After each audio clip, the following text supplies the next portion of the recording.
But just what was the nature of the revolution contemplated by our founder, Machiavelli, the founder of modern political science?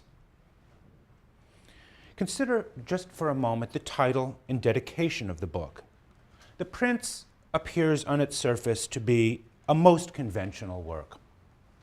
It presents itself in the long tradition of what has come to be called the Mirror of Princes, books that give a kind of guide to the do's and don'ts of princely behavior. Fair enough. Seems to go back a long, long time. And the appearance of conventionality is supported by the opening words of the book. In his dedicatory letter, the first words or first line out of his mouth, or the first lines are, "It is customary," he says. It is a work intended to ingratiate himself to Lorenzo de' Medici, the man to whom the work is dedicated, a customary prince, a traditional prince who has just regained his power. But look again. Consider the structure of the first 3 chapters.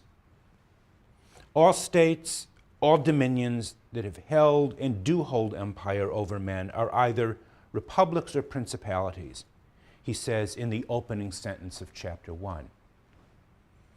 Having distinguished two and only two kinds of regimes, republics and principalities, as the only ones worth mentioning, he goes on to distinguish 2 kinds of principalities.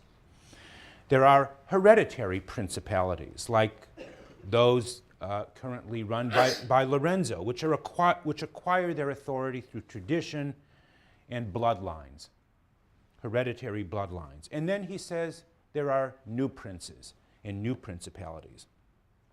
Machiavelli then asserts that his book will deal only with principalities, leaving, he says, the discussion of republics for elsewhere. One assumes his discourses on Livy, which he was already writing by this time. But then Machiavelli goes on to tell the reader that the exclusive subject of this book, the exclusive subject, will be the new prince.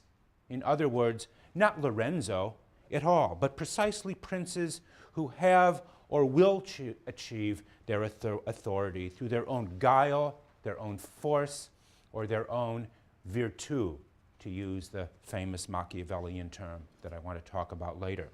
The true, in other words, recipient of this book must be necessarily the potential prince, that is to say, someone with sufficient political audacity to create their own authority, who has not simply received it from the past, but to create their own authority. Maybe one could even say Machiavelli's prince is in a way the first truly self-made man. So what then is the character of this new prince, and how does he differ from more conventional modes of princely or political authority? And in one of the most famous chapters of the book, chapter 6, entitled "Of New Principalities That Are Acquired Through One's Own Arms and Virtue," there's that word again, virtu, one's own arms and virtue, Machiavelli discusses the character of the modern prince, the new prince. "A prudent man," he writes, "should always enter upon the paths beaten by great men and imitate those who have been most excellent, so that if his own virtue does not reach that far, it at least is in the odor of it." We at least come within, you might say, sniffing distance of their greatness.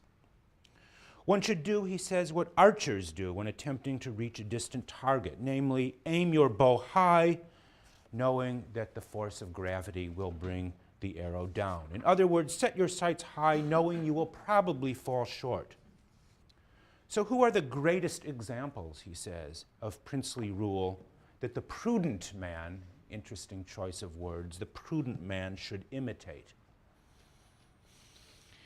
And here Machiavelli gives a list of those heroic founders of peoples and states: Moses, Cyrus, Romulus, Theseus, and so on.